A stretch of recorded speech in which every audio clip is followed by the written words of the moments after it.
What is up, everybody? Yeah. We are back, and if you're watching us on video, welcome. We made it to week 2. We didn't get canceled. Yes. It's no longer just an audio podcast. We've got video with us as well. So if you got friends who want to watch us but don't know how to work the Spotify, good old-fashioned YouTube is a great option as well. We apologize for those of us, that have faces for radio. Well, I'm wearing a hat and sunglasses, so, I'm kind of poking out from behind the things here. Look. I look good. I don't know what y'all are talking about. I look good. This isn't the studio where I'm on TV and we got all the perfect lighting. This is a podcast studio. This is a podcast. And it's working out great. Yeah, it's been great. So first things first, if you listened to last week, we had a few things to address, meaning it was our pilot episode. Mm-hmm. We didn't have a name for this podcast. I still think we don't. So here are the things that I have thought of. Okay. So, I don't think it needs to be like a name. I think remember like Bananarama or like the something, like all the bands from like the late 70s or like the Atom whatever project or was born like in 97. Okay. Let me turn this way. So remember they had like the whatever experience or the whatever project. Yeah. I think that's more of what we are. We're like an experience. That is a certainty. We're like an experience. So I think those are the things we got to think of instead of coming up with something clever. We're just more like an experience. And thanks, MJ, for reminding us that you were born when you were out of high school and I was in high school. That's what I'm here for. Yeah. Absolutely. Okay, so right now it's the Grant Freeman experience for sure. Ooh. But we'll workshop that. Yeah, let's definitely workshop that. I like where you're going though. I like where you're going. Yeah. So last week we kind of ran through a lot of things. This podcast will be similar. Mm-hmm. We'll go through some current event stuff and add in some fun stuff along the way. But first things first, anything new in WFISD athletics that Athletic Director Freeman wants to let us know about? Man, just stuff that we're excited for this week. We've got 3 teams in the playoffs, and we're actually hosting 2 of those teams at the stadium Friday in a doubleheader. We closed out our volleyball season last week, and basketball is gearing up. Yes, sir. We started, I think, games with the girls and scrimmages with the boys this week. So, man, lots of stuff on the horizon for us, and Memorial Stadium's going to be hopping not only with Ryder and Hershey playing at home, but we'll get some great playoff games throughout. So, lots of fun stuff coming in up to Thanksgiving. Vernon and Paradise on Thursday as well. Yeah, it's awesome. Stadium. Memorial and some great games on tap for next week, just so you know. Some great games in my back pocket for next week, those round 2 games. Woo. We talked about being that middle ground for teams looking to meet up on neutral turf, and I'm excited. It's a great you're looking time at a Lubbock Cooper Alito Friday night matchup. Doesn't get much better than that. I'm excited for some of those games next week. Awesome. Let's talk about the games this week, though. We had a Tuesday edition of the podcast this week, so 2 days from now, Thursday night, your Coyotes in action in the bi-district round. Let us know a little bit about Canyon and what you can expect. So going to Childress, getting to play at one of the coolest stadiums, I think, in this area against Canyon High. Canyon High is a traditional powerhouse up in the 4A Region 1 area. They have changed what they do a little bit. They are running a little more run-based, some flex bone stuff, which is different for them over the last year. Getting used to it. But if we can go in, there's nobody that I have thought that we couldn't beat each year. We match up just fine with everybody. It comes down to, can we control the line of scrimmage? Can we turn them over and limit our turnovers? And anytime you go into a win or go home game, you just never know. So we've had, up to this point, a good week of practice. Our kids are excited. I really think, their district was really weird. Our district was really weird. We talked about that last week. And so we could have hit 3 or 4 different opponents. They could have had 3 or 4 district opponents. A short week on a Thursday night. We didn't really get a lot of time to prep. They didn't get to prep for us knowing the opponent before. So it's going to be a fun night of football. Again, I'll take our guys in a one-game winner take all against anybody. And so hopefully we'll go out and put on our best show. Last year, that regional finals run, a lot of talk about the Coyotes program and how you guys were able to make that playoff run last year. Mm-hmm. What'd you learn about your team and as far as the guys coming back hungry to repeat similar success? Man, it's really interesting is up until, we've, in the 7 years that I've been here, we've been in the playoffs 5. And, I think there is something to be said about kids playing in games like that. not saying that the other games are any less important or anything, but playing in a win or go home type atmosphere is just different. And so that's one of the things that we learned with our group is, we kind of go through things during the year. You go through ups and downs. You go through injuries, which we've dealt with this year. But it's that win or go home is just a different tempo. It's a different flow to the game, and we're excited about getting into that part of our season. I think what's hard when you come off a long playoff run is you really just want to get to the playoffs again. It doesn't matter your seed. It doesn't matter whatever. You just want to get to that win or go home part of it again, because there's nothing like that. There's nothing like that high, and there's nothing like those type of games. They are just totally different games. My high school hockey coach used to say, you just need a ticket to the dance. Yeah, just get them on the bus, just make sure that they're there, and then whatever happens, happens. Love it. Anything can happen in the postseason. The Ryder Raiders completing that undefeated district slate, first district championship since 2008. I still can't believe that. They play Friday. El Paso Burgess coming to Wichita Falls. Isn't that crazy that we're talking about since 2008 to 2023 that they have not won a district championship? Some of the teams that I've competed against just in the 7 years I've been here have just been outstanding teams. And so that's a tribute to Coach Bindle and his staff. What they've done over the years is having just such amazing teams. But even this team, we didn't talk about this team as much as, or you didn't hear, there wasn't the fanfare that there was for some of the teams in the past. And this one to be the one that goes in and wins the district championship. And really, they've just continued to not only beat teams, but beat teams handily. I believe a 28-point margin of victory in the district. Like, they didn't just win. Games, 3 touchdowns. Yeah, they didn't just win the district. They dominated the district. Yeah. And so as you look at that as it goes into the playoffs, I think El Paso Burgess, as they make that 9-hour trek over here for a 4 o'clock game, that's going to be tough for them. Ryder's going to be able to do pretty much whatever they want in that game. I think it's one of those things where Coach has got to do a really good job of keeping his guys fresh, because it's almost like a bye week. And I don't mean that to disparage El Paso. I'm just saying you have to keep your kids locked in, because the next opponent is going to be a good one. Yeah. And you can't just go a week without. You can rest some guys that maybe are injured, but you've got to stay sharp throughout this game and throughout this week of a different opponent. So you talk about that a little bit. In last week's opponent, Lubbock, they did that a little bit last week. So in some ways, not too biased, but as a coach, how do you keep your kids fresh when you didn't have the most competitive end of your district, and your first playoff game is probably not going to be the most competitive? How do you keep those kids fresh? Well, let me hit that from a different angle. That's why we always wanted to play the Ryder Old High game the last week. Yes. So that there was nothing. There's a lot of people that got frustrated with us because it's like, oh my gosh, why is this the last game? Here's why: because both teams were always playoff teams. There's no way to replicate a playoff atmosphere. That's the way to replicate it. And so how your kids are going to react. And so with that, to answer the question then is you have to do that through practice.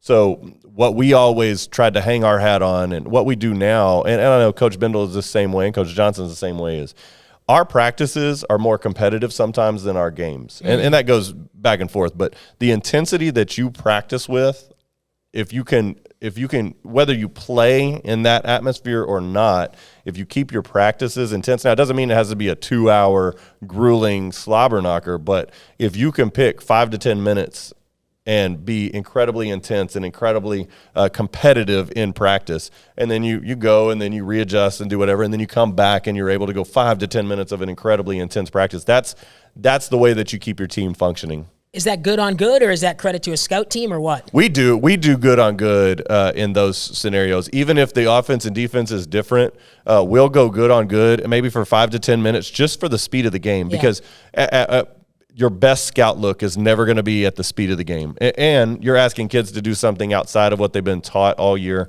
For example, if you're playing a 3-4 defense and you base out of a 4-2, you're asking some kids to do things that they never do. The reads are different. The zones are different. The way that they blitz is different. So, number one, they're going to scout it. They're already unsure, and when you're unsure as an athlete, you're going to go slower. So that's why we like to incorporate some of that good on good, just going against it and just seeing them fly around. Just the speed of the game is the main thing. Love it. Love it. The late game at Memorial Stadium Friday night, Hershey Huskies and Fort Worth Benbrook. Hershey coming off a Week 11 loss. That ultimately meant nothing because they already had the district title. Yeah, anytime you drive, again, it's the El Paso thing, where you're driving 5 hours out to Midland on a game that doesn't matter. It doesn't mean anything at the end of the day. It's tough to sometimes get kids up for that. But, again, they fought hard. They went into overtime. Credit to Midland Greenwood. But here's the thing. It did not affect Hershey's A seed and B opponent in any way. And so their path is they put them in the bottom side of the bracket, which is good for them. They've got a path to the regional final if they will take care of business week in and week out. And that's what it comes down to. And that's what they've got to start here at Memorial Stadium Friday night is it comes down to matchups. 1-4, 2-3, doesn't matter. And that's what we talked about with the Coyotes is that's a 1-4 matchup, but we feel like we match up well as a 4 seed. Hershey's got to make sure that either way you match up well against whoever you're playing, and you've got to take advantage of the things that you got to do what your team does well and take advantage of what they do poorly. I think you're going to see a lot of fun with a WFISD doubleheader in the stadium, and Hershey's going to feed off of some of that momentum that comes off of that Ryder game, I believe. Definitely. And Benbrook coached by former Hershey coach Cody Slater. Yeah. There you go. Olney graduate, so love it. Local ties there. Yeah, some local flavor in the stadium. Absolutely. Plenty of other high school football playoff games all around the state. If you guys looked at the schedule Tobin put together this week, we are traveling near and far. I mean, Childress multiple times this week. I'm actually going to Childress tonight for a volleyball match. Awesome. So please, watch our show Thursday or Friday night because we're going to have all these games, all these by-district round games, and there's so many good ones. Are you a caffeine person? Like, do you have to caffeine it up to go, or are you just multiple coffees live on excitement? Multiple coffees a day. Where will you be Thursday and Friday night? So Tobin's going to be in Waco for the TAPS volleyball state championships. Okay. So I got to stay local and anchor. So I'll be at all 3 games at the stadium. Awesome. So Vernon Paradise, I think we talked about it, but Vernon Paradise is at the stadium. Vernon is the visitors. Paradise is the home team at Memorial. If you don't have a game to go to, you're not traveling with the Coyotes on Thursday night, go out to the stadium, see great games. We're going to stream that as well, I believe. And we're going to stream all of the games as well. So if you can't get out for whatever reason, be sure that you pick it up on YouTube where you can watch our podcast, and you can also catch all of our games or the games that are at the stadium. So that's a 2-3, right? Vernon Paradise? 2-3, yes, sir. And Paradise, from what I think Vernon has done a great job this year, and I think Paradise has been good. I think it's a very evenly matched game. It's going to be a good one. Yeah, Vernon really started the year super hot. A little bit cold in the end of district slate, but I wouldn't doubt that team for a second. Yeah, no, for sure. They can move the ball, and they got some stud athletes. It's good to see for Vernon. It's been a while since Vernon. Yeah. Me growing up here, Vernon was always that team. They were going to be in the playoffs. Yeah, Kevin's done a great job. Kevin and I worked together in San Angelo a long time ago, back a long time ago. But Kevin's done a great job. I know his son's been the quarterback. They've done a great job. So good on them. Coach Sherrill loves to say, we got some cats out there. And they certainly do. In his Kevin Sherrill drawl. No doubt. Coach Free, we got some cats out there. I love it. Maybe we might have to start impersonations on this show. No, let's not do that. Outside of football, too, we're not just a Wichita Falls show here. We appreciate everyone in Texoma watching us. So wanted to mention Holiday Girls Cross Country Team, state champions. State champs, man. Yep. This is their not just state. They dominated that thing. 3rd in 5 years, if I'm not mistaken. I was looking at we had 4 finishers in the top 15. There's they didn't have anyone in the top 8, but everyone was in that right in that 8 group, to 20 range. Yeah, and that's what wins you championships. Yeah, I mean, and nobody. It was you'd have one. I think the second place team had a 5 and then a 40. Exactly. Was butt whipping. Very lopsided. Whereas if you can get everyone in that range, because it's cumulative time. And that's what matters. Do you talk smack in cross country? I need to know. These are the things. As you're running. Of course, I can't run from here to the end of the studio. So I'd be gasping for air. There'd be no trash talking. Here's the thing, though. If you're just running away from dudes, there's no one to trash talk. That's true. So I guess the trash talk is minimal in cross country. The Holiday Girls won as a team, but on the boys' side, sophomore Noah Stroman won. individual gold. Back to back. Back to back. He's only a sophomore. Yeah. Flex. But he won by 30 seconds. I mean, who are you chirping? 30 seconds. 30 seconds. 28.5 seconds. He blew it. And I talked to Coach Glenn Griffin, his coach. He said he was on cruise control. I mean, he didn't. Yeah, he wasn't even pushing. Really? That's the thing in track is somebody's not pushing. I mean, think of what he could have run. Correct. He set a state. Think of what he could have run if somebody was pushing him. He didn't run on sub 15, but he has this year. And his time would beat 5A and 6A runners. And that's how many miles? It's a 5K. Nope. Or it might be a 6K. 15 minutes? I think college is a 6K, high school's a 5K. I'm going to think of what I can't do in 15 minutes. A lot of things. Wow. So anyway, that's kind of the high school stuff, and congratulations to the Lady Eagles and on the boys' side, Noah Stroman as well. Let's jump into some regional stuff if we can. And Chad, I want to give you the mic here because Bedlam, you were there.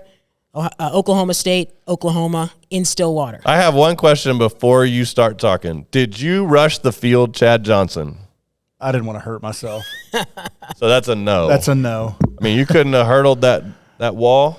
I didn't want to hurt myself. At any point, did you think about hurdling the wall? I thought about it. Yeah. Thought. Yeah, I'm proud of you. Yeah. I mean, it was a quick thought, but Your family appreciates you now. I was safer in the stands Yes. and less likely to. I mean, I would trip over a flat ground, let alone trying to jump a fence. And Big win for the Cowboys. That was awesome. great game, man. Yeah. I'm telling you, I'm a huge college football fan, so to get the full experience, crowd rush great. in the field, goalposts coming down, just a great football game. I mean, I know some friends in Norman weren't happy with a couple of non-calls, which I think they have a legitimate beef on, but I also think 3 turnovers and a pretty steady Oklahoma State offense had a little bit to do with that too. So Reffing makes a difference and makes no difference all at the same time. There are 3 plays and there are 300 plays in a game. Come on. That's a coach saying that, folks. Come on.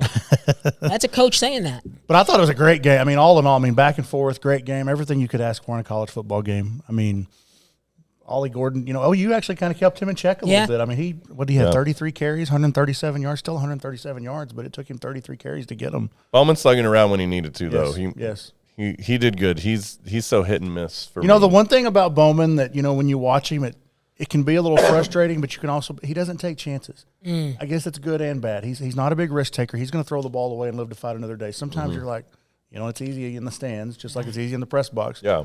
You got 2 guys open right there. Well, we see him. It's a little bit different when you're – might not be in his read or Right, he might be running for his life. Exactly. So For you, though, Chad, a little more of a rooting interest. You weren't just at the game. Your daughter's in the band. My daughter's in the band at Oklahoma State, so that's where my allegiances to Oklahoma State have come. Yeah. So, but living vicariously through her these days, That's awesome. Absolutely, Yeah, that's great. We live the whole experience. The tailgating before the game and all the. If you've never been to a, I was going to ask, how's the tailgating in Stillwater? it's good. Okay. It's great. I mean, it's starting early, and Yeah. I mean, you walk around and there's. Did you walk around and take food from people? No, we had plenty where we were at. I was going to say I do that. I was gonna say. yeah. But you do walk around. I was telling my wife, there's groups making gumbo. There's groups making. Yeah, that's what I'm saying. So typical fare. that's what I do when I go to a big game like that. I just walk around and go to each spot, and if the food looks good, I'll act like I'm in that There group. There you go. That is a power move. It's awesome. It's great. So you just kind of walk up and sit down, and Hey, what's up, y'all? That's what I'm telling you. Nobody really knows that you're not part of the group. You just be like, if they ever really ask, you'll be like, oh yeah, I know that. That's my cousin. Yeah. I mean, here's the thing with Oklahoma State too. They got boat raced against South Alabama. Just absolutely destroyed. If you would have been telling me when they lost to South Alabama that they'd be sitting here in the driver's seat for the Big 12 championship game, I would have said you're nuts. Good coaching, man. Yeah. But consistent coaching. Yep. Great hair, too. How about Clemson beating Notre Dame this week? So I watched. Congratulations to Tyler from Spartanburg for firing up the Clemson Tigers, I guess. The guy that called Was that the guy that called Dabo out? Yeah. So I was watching that game. I've told you this. I've been frustrated with Clemson and some of this stuff because I know Cade Klubnik can play. I mean, we've seen him here. He's a Texas high school football kid. I don't know how all of a sudden you just forget how to play. And I don't know how you can get all those 4 and 5 stars out there and not play, i.e. Texas A&M. But I just, I've never been real big on Notre Dame. I think it's more name branding is why they are so good. And Hey, they're on NBC. We're an NBC station. Please don't. No, I'm not saying I'm not. I love watching them, but I just don't. I don't like their brand of football. I like Marcus Freeman. I really do. He's got a good last name. Yeah, cousin Marcus. But I don't know that I just really like the way. I've just never seen a team that I just love watching out of Notre Dame. So you hate the Rudy movie too? No, I like the Rudy movie. I just don't like the way their brand. Like, I'm a Big 12 guy, slinging around, run, high offenses. They just don't do it for me. Okay. 7-hour football games. I mean, it's ridiculous, man. I watch a lot of their games, like I said, because they're on NBC. Mm-hmm. I wouldn't say I'm a fan or not a fan, but my college roommate is a big ND guy. Oh, really? So I just naturally kind of have a allegiance to him. Okay, that's fine. Anyway. Texas slipping by K-State. How about the Longhorns? I mean, what are they doing? Keep skating by, don't they? That's what I'm saying. I mean, it seems like every game's a battle and a struggle. K-State's tough, though. Yes. K-State plays really good defense, and they play situational football. They remind me of like a Belichick team. Like, they win every situation. They play good defense. They're not going to make the mistakes on offense, and they're always a trap. They're always a trap game because they've got hard-nosed kids that go in there and play just out of their minds because they are playing within themselves. Texas has to go back to – they are – again, I'm going to say the same thing. 4 and 5 stars, they are elite. Like, the ceiling is ridiculous for them.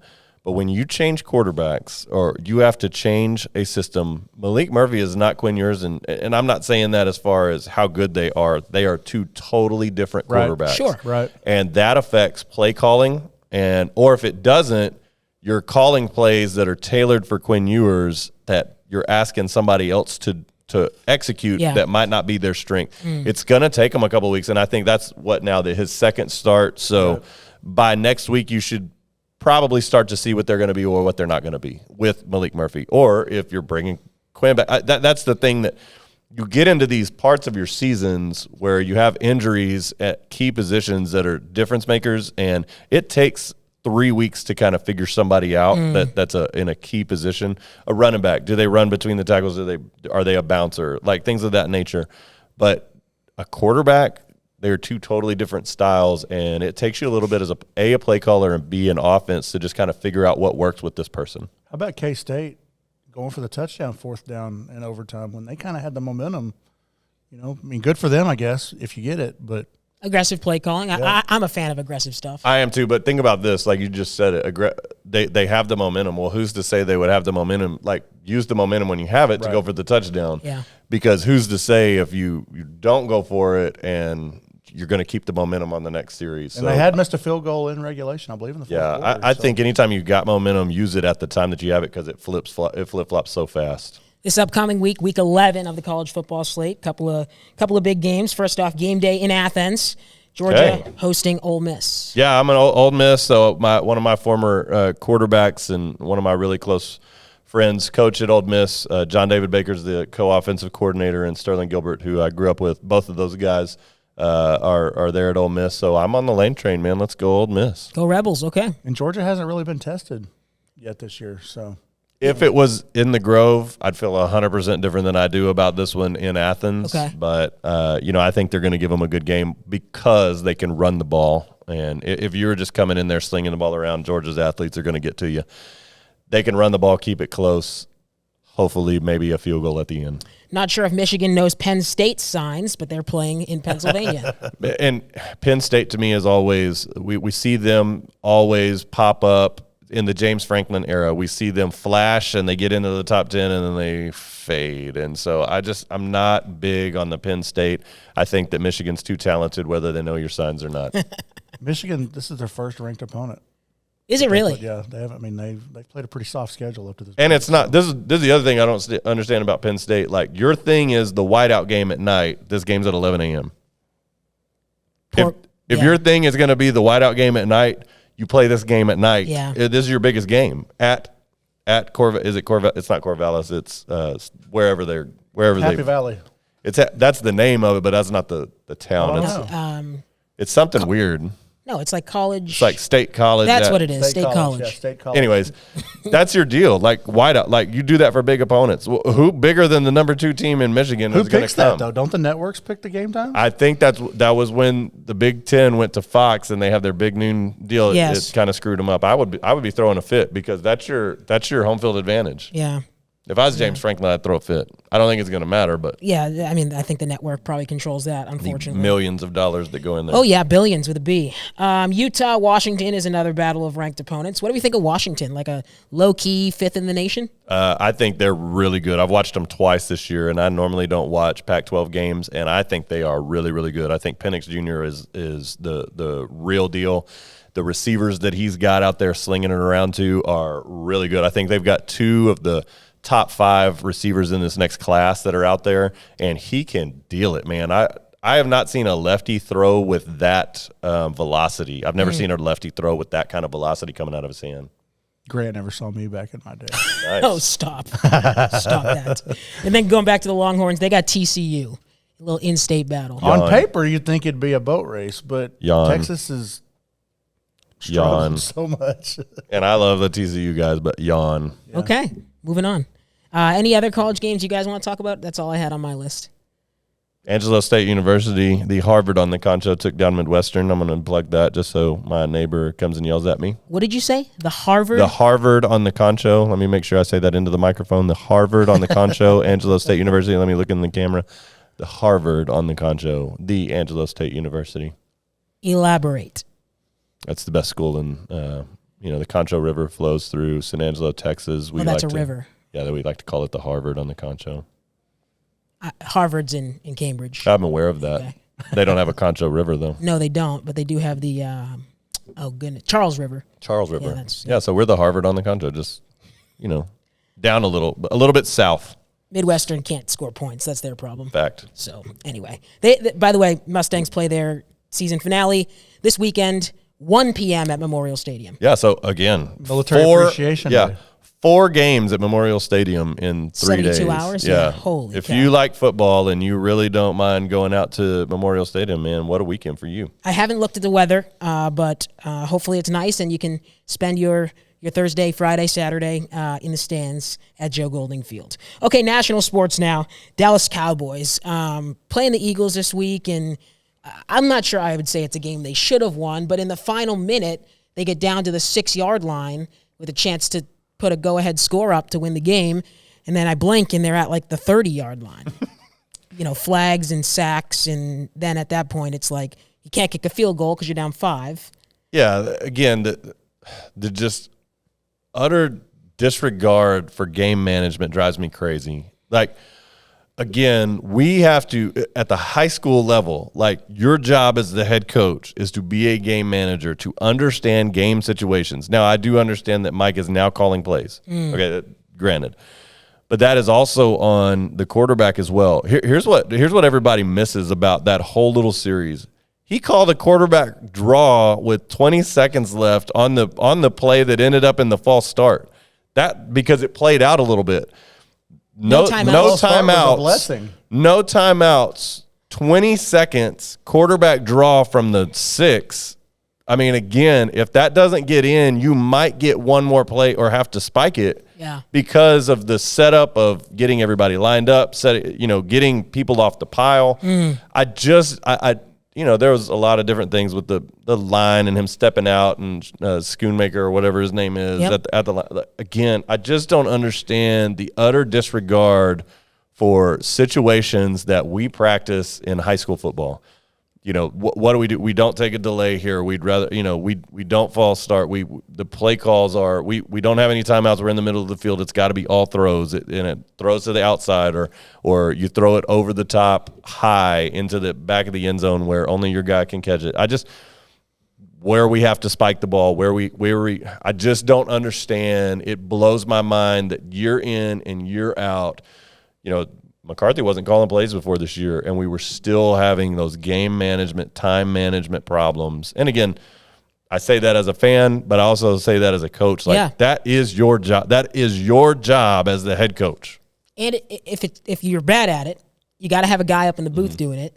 And if that's what the Cowboys have, I don't know their staff right now, but if there's a guy, how did we call that? But with that in mind, the quarterback has to be on that. At a professional level, I mean, again, our quarterbacks here at the high school level, college level, are aware of game management scenarios. It's the first thing we do in like quarterback academy in February leading into the season. We talk about scenarios. We talk about situations. We talk about situational football throughout the year. How is your quarterback not aware of that? And that's what just absolutely drives me crazy with that group. What do you do with Terrence Steele? You just paid him, so you're playing him. You just paid him, so you're playing him. First and goal from the 6 with 27 seconds. I didn't even notice that they called a draw. Yeah, if you watch that thing play out, like it was back 1, 2, 3 back, and he was drawing a gap. So we were listening to it on the radio driving back from Stillwater, and Brad Sham actually made a big deal about that. Same thing you did about the play call. It's like, what? He's like, I mean, they were actually talking about the false start being a blessing. Yeah, we were watching because I mean, really, if they run it and the linebacker didn't move, he was spying, and they didn't have a lead back leading to take care of him. I mean, they were going to tackle him maybe if he at best at the 3 with the clock rolling. Yeah, you might have got the snap off to down it at 9 seconds, and that cuts you down to maybe 2 plays there. You're just not using. You got 4 downs. Yeah. You got 4 downs. That's 4 shots at the end zone from the 6. And shouldn't that be at least 3 passes to CeeDee Lamb? It should be 3 passes regardless. Yeah. I mean, of those 4, all 4 should be passes. 2 of them should be to your best player. If you've got 2 things that decoy him or a great play call for that, you take those. But your first down and 4th down for sure. And maybe 3rd down, like you said, 3. You could go 3, but one of those needs to be something, a designed play. So go back a little bit farther in that game, that touchdown that was called back. Don't you, as a receiver, know that you have to run that route 1 yard deeper in the end zone? So here's the problem. Everybody talks about it being his fault, the tight end. It's actually not his fault. It was the rubber's fault. It was a rub. So if you looked, it was 2 tight ends. The outside was Ferguson. He's the slant guy. He's the pick guy. Quote unquote. Gotcha. He's the pick guy. So that's a 1 to 3 step slant, and he's running right through the inside shoulder or the outside shoulder, of the defender of the quick out. He runs a 5-step, never even touches the guy slant, like a post route. So now the tight end that's running the out route or the guy that you're trying to get open, he's basically one-on-one with the guy because nobody picked him. So he's got to just basically run away from him. Well, you got to run away from him wherever you can now that you haven't picked him, because 9 times out of 10 that play is totally uncovered, or at least there's about 3 to 4 steps away from him. So you're planning on catching and stepping into the end zone. The problem, everybody talks about him making the mistake. It's actually the outside receiver that made the mistake, made the major mistake. But second to that, this is where I don't understand, and this is a rules interpretation that I do not understand. They put him the way that it is, you have to complete the catch to the ground because he was going to the ground. Correct. So if he were to drop that ball after he has hit the ground, all the way down to the ground, it would be incomplete. But because he didn't drop the ball, he is down where his knee hits, makes no sense to me. The ball was outside. The ball finished on the ground where he has to finish the catch in the end zone. Why do we take the ball away from him if he doesn't finish it in the end? If he slams that ball down in the end zone and it comes out, it's incomplete. I was listening to Bob Sturm on the ticket. But when I don't understand why we penalize him for completing the catch, but marking it where the ball is when his knee touches. That makes no sense to me, none at all. Well, he's being touched by the defender, right? Correct, but even if he's touched, he has to complete the catch. So if he doesn't complete the catch, it's incomplete. Yeah, if he doesn't complete the catch, he rolls into the end zone and the ball comes out after that point. It is incomplete pass. But if he catches it, completes the catch in the end zone, they go back to where the ball was when his knee touched the ground. Why not go where the ball is when he completes the catch? So, if you're going to penalize him if he doesn't complete the catch, why not reward him for completing the catch in the end zone? I thought, and I'm probably wrong, but if you make a catch before the goal line, you make the catch and, make a football move is always the terminology they say on TV. The ball just has to cross the plane. Correct. So if you catch it before you're in the end zone, then you just have to cross the plane. But if you're already in the end zone, then you have to survive the ground. Correct. No. So you're talking 2 different rules here. Okay. This is a complete the catch because the receiver is going to the ground. So irregardless of where they are on the field, you have to. There's a different set of rules for completing the catch when you're going to the ground. Okay. So whenever you're going to the ground, you have to. You might catch it up top, But then as you go to tuck it or survive the ground, if it comes out, then it's okay. If you're in the act incomplete. of going to the Correct. ground. Okay. So it's taking that rule and the goal line rule and really screwing it up a little bit here. Sure.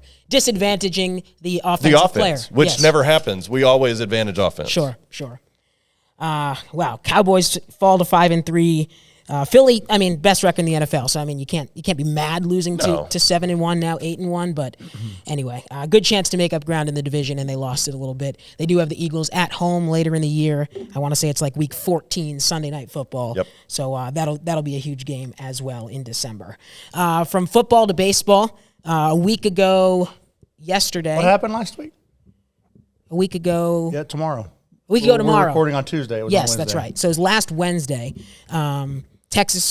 Last Wednesday when we recorded. Last Friday was the Texas Rangers World Series Championship Parade. When we recorded last Wednesday, we were waiting for Game 5 that night. they hadn't won yet. Correct. So, going back to our baseball expert, Chad, take us back to last Wednesday night. We had just recorded. The Rangers were playing Game 5, about to clinch a World Series. Put us in your living room. It was tense, but not as tense if it would have been a Game 6 or Game 7. Okay. Now watching how that game played out when Zach Gallen was just throwing a gem. The Rangers had no clue.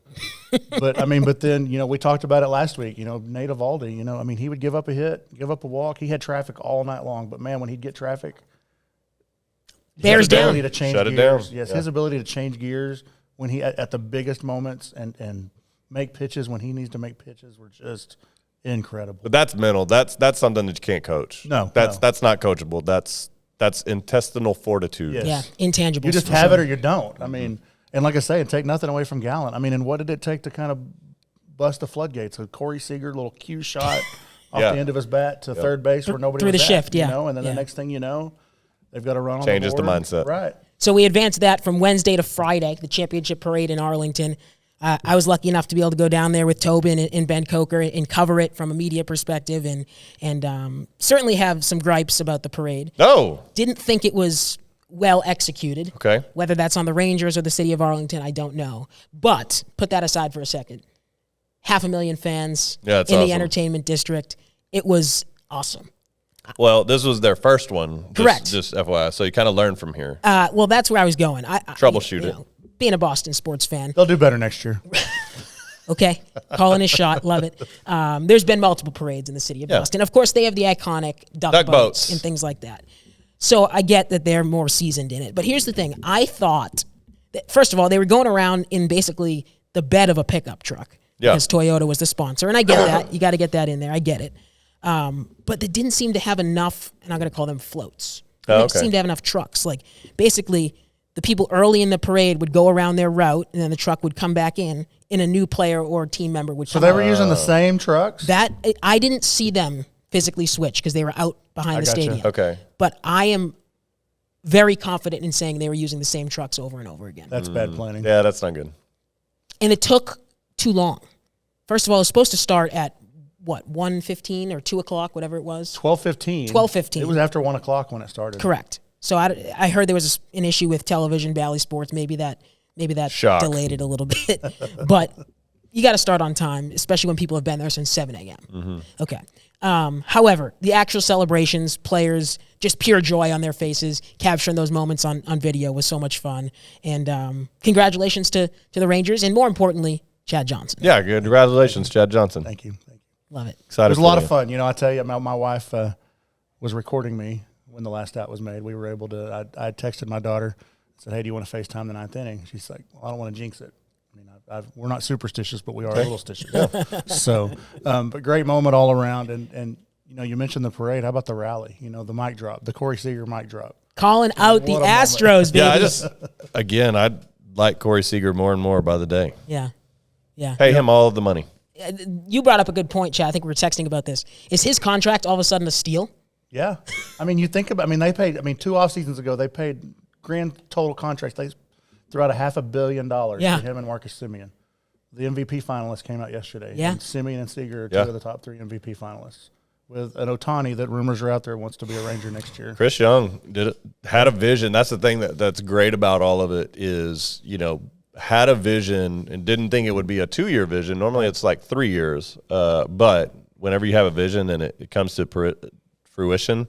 But I'm telling you, I think Bruce Bochy was Absolutely the key cog in that whole deal, because I think if you still had the old manager, and I can't remember his name, whatever, I just don't think he could have gotten that out of that team. And they did it a little bit differently. You see these teams that completely break down or that completely tear it all down and start at the bottom and work their way up. The Rangers didn't completely tear it down. They did tear it down a little bit, started building the farm system up, but they didn't wait for the farm system to get to that point. They said, They went ahead. Yeah. We're going to spend money while the farm system. Well, and it also coincided with the new building. It's a great story. And I hope because, again, not a big baseball fan, but like area teams doing well, I hope it lasts for a while. Give me 2 more in the next 10 years, or the next 9. That would be 3 in 10 years. Yeah. I think that's well worth every penny. 100%. Just one more than Houston. That's all we need right now. Just one more than Houston. Because the Cowboys certainly won't be there. All right, cue it up. My favorite segment of the week. What are we doing?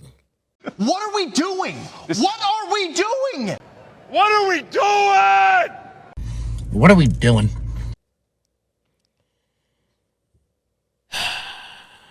Vegas. Ready? You text me about this. So. Vegas. Vegas always wins. Okay. Every single time. So go ahead and cue it up. Yeah. Like, so NFL this weekend. because I'm gonna zag. I'm just letting you know. You're gonna zag. Okay. Houston Texans, Tampa Bay Buccaneers. Crazy end of the game. Mm-hmm. Both teams going back and forth, scoring touchdowns. Baker Mayfield looks like a god. C.J. Stroud looks like a god. Stud. We get down to the final. I guess it was 7 seconds in the game. Okay, let's back it up just a little bit before that, because the Texans kicker got hurt. Mm-hmm. Okay. So they have a running back who's now kicking field goals and kicked the go-ahead field goal. I don't know how much time was left in the game. 8 minutes at that point. 8 minutes. So, I mean, I can't kick a ball, but NFL guys can probably kick the ball, right? I mean, here's the deal. Like, I watch McAfee on game day. He pulls somebody out to kick a 33-yarder every week, and we'll pay them $80,000, and one person has made it on the second attempt. That's like a college student. It's hard, man. I'm telling you. Okay. which I've never understood.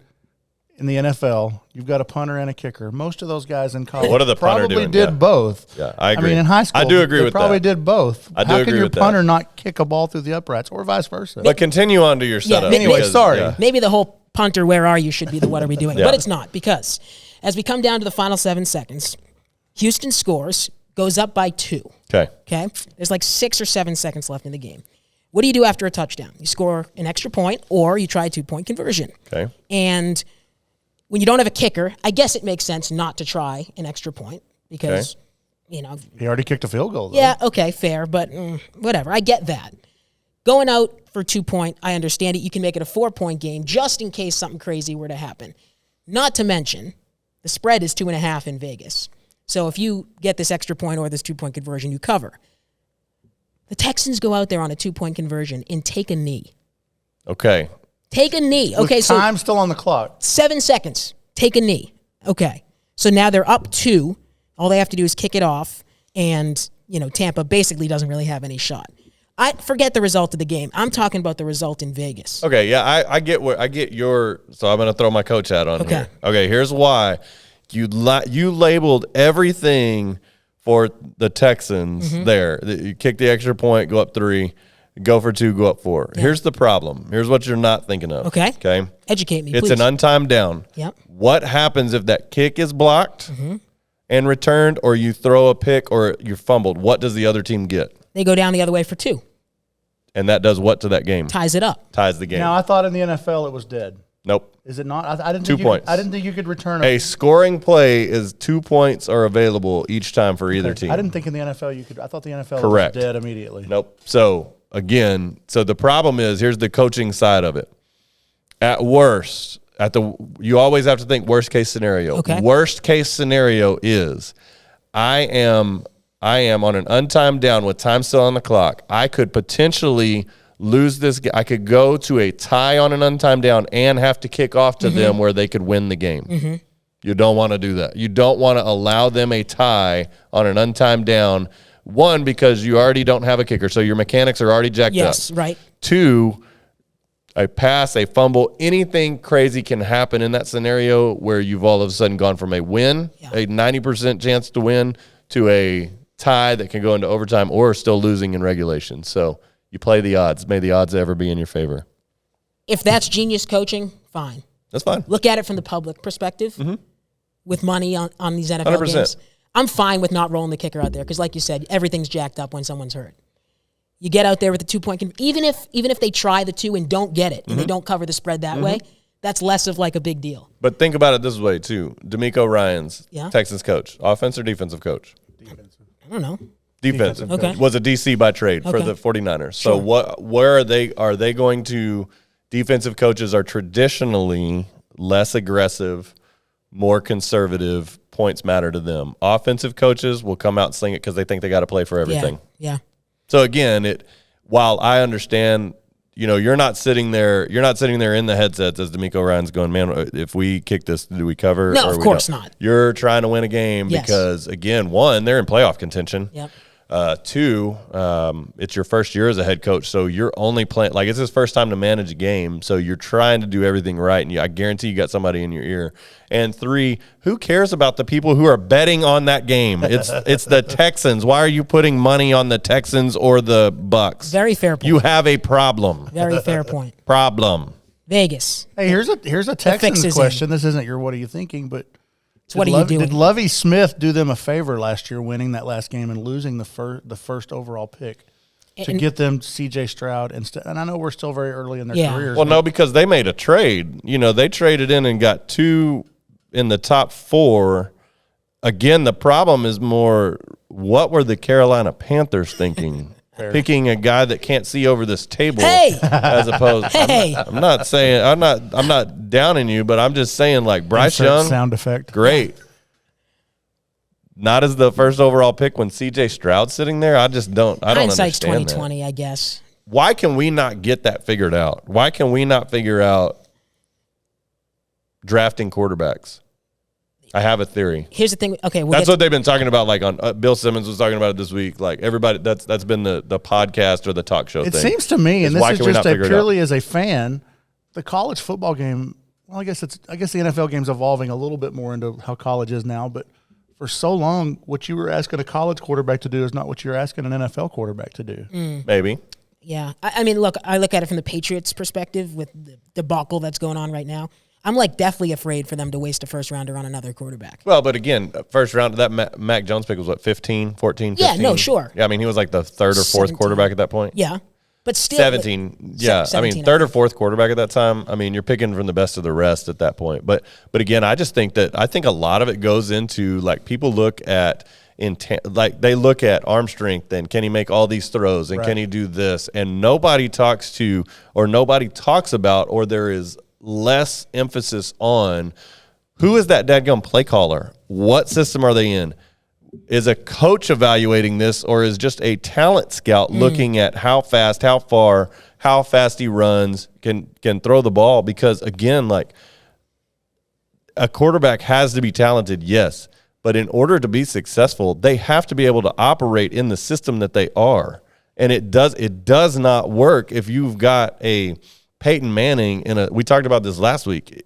Peyton Manning has to be able to be in a system that benefits Peyton Manning. And a lot of times these the first or second or third quarterback taken are going to a team that is reshuffling a head coach, reshuffling an offensive coordinator. So they are not picking offensive coordinators that are evaluating these guys based on that kind of stuff. They're going to bad football teams. Think about if Kyle Shanahan had a top 3 pick and could go pick his quarterback instead, which he screwed up with Trey Lance, but that's another thing. Okay, let me walk that one back. Think about if those guys, instead of picking Brock Purdy at the end of the draft and having to make it work, like these guys are making monumental billion-dollar decisions based on not what a coach thinks, what a talent scout thinks. And I just think that's where we are lost in that process. And with analytics taking over sports everywhere, nobody ever looks at intangibles of these players. It's all about, their 40 time or how far can they throw the ball. Yeah. They're not looking at their And those things are important. They are. Absolutely. Don't get me wrong. Absolutely. They are important, but nothing – when it comes down to the game, it's like we talked about with Evaldi or we talked about with Litter. What are you going to do when bad stuff happens? Right. Like, I want to know how a kid's going to react or how a player's going to react when it hits the fan instead of how they're going to react when everything's perfect. Well, you think back, now we look back and what would Mahomes be in that draft? He'd be the number 1 overall pick, right? Brady, if I'm not mistaken, he was the 12th pick, and the Chiefs traded up to get him, and the Chiefs got criticized saying this kid played at Tech. Yeah. He'll never make it in the NFL. He was a Kingsbury system guy. And again, like, you have to have talent, yes. You have to be able to do what's asked of you to be done, but, man, there's so much more to it. There's so much more to it. How do you learn? How do you lead? There's just so much more to it. I'm putting this on the record so that if it happens, I can go off. If the Patriots fire Bill Belichick, I'm going to be livid. I don't think they're going to fire. They just extended him. Hey, there's reports, and I guess media is media. I'm part of it.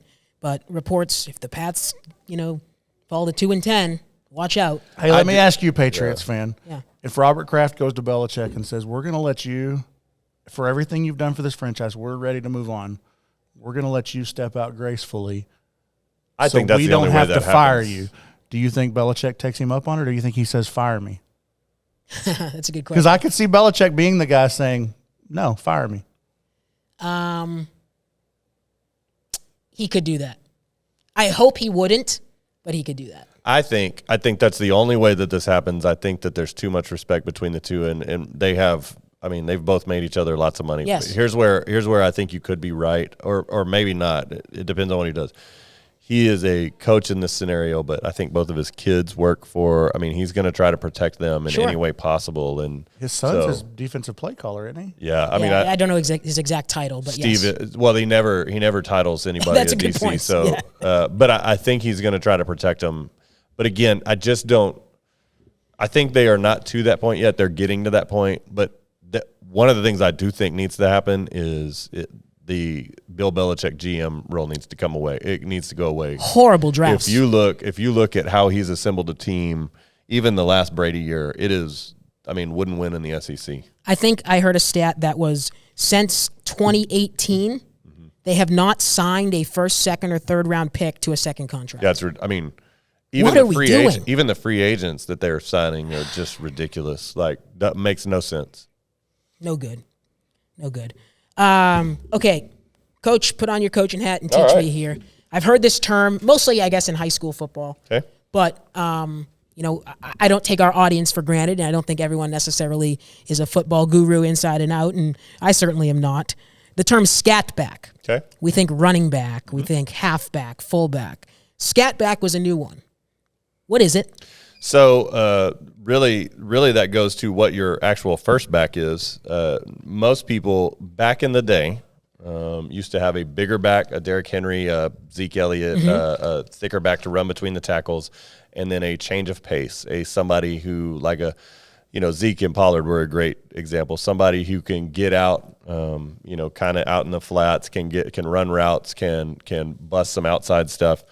Now that's actually changed a little bit. So scatback in the modern terms now is somebody, to me, who can like Deuce, Vaughn is a good example.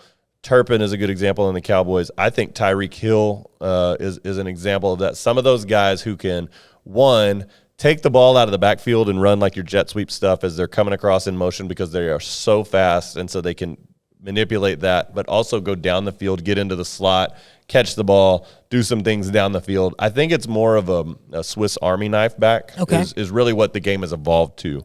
And that's come a lot from the spread offenses and guys that are spreading people out, getting them out, trying to get linebackers matched up on slots or backs or things that guys that have multiple tools that are just smaller, a little more jitterbuggy. Again, it can be in the backfield as well. Okay. But really what you're looking at is at some point, and this is every run play, and this is what always drives me crazy, at some point you're not blocking somebody. So you have to determine, and you're asking that person, you're asking that back or that whoever through RPO or whatever, when you meet this linebacker in the hole, you're one-on-one. We used to try to we always had the term in our office, we don't block safeties. So your job is to make a safety miss. We're going to try to block, in theory, everybody else in the box. Yep. You're one-on-one with a safety, you make a miss. Now what people are doing and what offensive coordinators are doing is, you know what? What if we split Kevontae Turpin out and he's the fifth receiver, so he's technically the back. Well, they can only match up with that with a linebacker or with a drop safety who's not really good in coverage, but more so like a fill the box safety. Now you got a disadvantage. Yeah. Like that guy is tough. So if you just raise up and throw it to him, you've got that, or put him in a route or bring him in motion and that guy's chasing him, you got to hand him the ball. And so he's got to make a tackle in space. So that is really what you have seen the scatback turn into now is a multiple tool that they try to get a matchup on. They've got a safety that they don't like on that other team that they don't feel like he can tackle well in space. Okay. They've got a linebacker that, hey, if we get in this formation, we know he's in man. He's the backside of this formation. He's technically responsible for the back. We like that matchup. So we might take a Zeke out who is just going to try to run over him, and we'll put a Turpin in the backfield or a Debo Samuel or whatever who's going to go shake him and make him fall and go. So that's really more of the term scatback. Versatility centered on speed. 100%. Okay. And a change of pace. Yeah. Like, that's the thing. It can't be the same as the other guy. Sure. That's, I think, why the Cowboys have had a little bit of problems running the ball this year is they don't have the change of pace. Not that Pollard is not as good as Zeke. Yeah. There was a difference in how Zeke was going to run and how you went to tackle Zeke, and a difference in how Pollard is going to run. I think you have to have a change of pace. You have to have a change of pace with your backs. And that's, I guess they're trying to have like a Rico Dowdle fill that role. Yeah, but it's not working. Not the same. I mean, he's a good running back. Don't get me wrong. He's better than what I thought he was, but just he's too similar to Pollard. Okay. They can't be similar. They have to be, and that's why you've seen him start using Turpin a little bit, right, in the slot. But they've motioned him. They've lined him up in the back. You've seen CD go to the back, and again, I called it like when they put CD in the back. I was like, the linebackers got him, and so they ran a Texas route. I mean, just the angle and across, and I mean, it's easy. It's easy for CD. Like, it's tough when he's matched up on your best corner. Yes. With a safety sitting over the top. It's easy. He's in the backfield. There's no way that they can have a corner responsible for him. It has to be a linebacker. You talk about that change of pace. That's what you had so well, that worked so well last year with Cameron and Eric. And even Mark has this year with Kenji and Elijah. I mean, it makes a difference. Yeah. Well, for us, like that was what fueled our run so much is Cameron was such it's so weird. He wasn't elusive because he wasn't fast, but he was elusive in the way that he was so experienced and knew how to play off of stuff. And what's funny is Eric just wants to go run into a wall. And he does that this year too. He just wants to run into something and then go from there. Yeah, and if it's just so funny with him is this year when we had Jordan Mitchell and Eric, we had a little bit better running it. And when Jordan went down with injury, we just kind of have one style of back, and it limits what you can do as a play caller. Yeah, definitely. Okay, scat back. So if you hear that term on the WFISD YouTube channel or CBS, Fox, and NBC, you know what it is. Okay, we're closing in on our hour and 7 minutes. Yeah, we're right there. Here. So quickly ending with a random thought of the week. You guys ever had a fillet of fish at McDonald's? My son loves them, but no. I haven't eaten at McDonald's in 20 years, so. Good for you. I mean, I just not and if Miss Freeman is watching, I don't go to fast food restaurants without your approval. I'm a very clean eater, but please don't track me on Life 360. Fair enough. So I had McDonald's this morning. But I have not eaten at McDonald's. I have not fish. eaten anything from McDonald's in 20 years. So you can just listen. Ryan likes them, you say? Yes. Okay. Tobin likes filet of fish. I think it's repulsive. They stink. So tell me again, Rank. tell me what's on this thing. It's like it's a fish patty that's breaded and fried, basically a fried fish patty. Mayonnaise and pickles, maybe? And I like say fish is it patty like a cheese on chicken it? nugget. I don't know. Is there cheese on I it? don't know. I don't buy them. I don't think Tobin. so. It's disgusting. And he What are eats we them do- in the sports office with the door closed. I walk in there, and it's like, I'm going to throw up. All right, let me they're not talk to you, good. Tobin, right here in this camera. You need to come see me. You don't need to eat that anymore. I've never had one or seen one or smelled one, but I'm just telling you based on what they described, you need to come see me. Gross. Stop it. Bad Tobin. Maybe that's the what are we doing? What would be your food that Tobin would be like, gosh, MJ, quit eating that in the office? Probably tuna. Tuna. I love like a Subway tuna. I don't mind tuna. I love it. Yeah, I eat tuna. But the Filet smell, of I do fish, understand though. the smell, That though. sounds horrible. It is rank. I'm not a fish person. I mean, I go to Long John Silver's. My son and I will go to Long John Silver's because nobody else in the family eats it. I get chicken. You never saw the Hamburglar steal a Filet-O-Fish sandwich, did you? No. And they had that Robble. They had that jingle for a while, McDonald's, when they first promoted. Bring me back that Filet-O-Fish. Bring me that fish. Oh. What market was that in? Wow. Boston, I guess. You haven't heard that? Okay. I do not remember that. I was today years old when I heard that jingle. Well, I did not do it justice. Can you do that one more time? I can't. You can replay it, though, in the editing, okay? Okay. All right. That's all we got this week. It's a great show. I think it was good. We made it to 2. If we make it to 3, we're a thing. That is a great way to put it. If we make it to 3, we're a thing. If they shut us down after this week, guys, the only thing that I'm worried about, this light keeps going on and off and blinding me. And so that might be the straw that kicks us out. Well, I mean, Spotify didn't flag us for any sort of copyright. So well, it wasn't that one. It's this one down here. I just now noticed that one went out. I just noticed that one went out. But we're a work in progress. The Free and MJ and Chad experience. I don't know what this podcast studio debuted as, but as we go, we're changing the lighting and changing the ambiance. We're going to continue to improve, guys. Yes, no doubt. Okay. No doubt. Eventually, we're going to move into McAfee territory, which means one of you guys is going to have to wear a tank top. Not On me. it. Let's go. Him. Okay. So if you could do us a favor, if you're listening to this on YouTube, it's the WFISD channel, of course, you know that. So, throw us a subscribe. And Light not came just back on. the lights.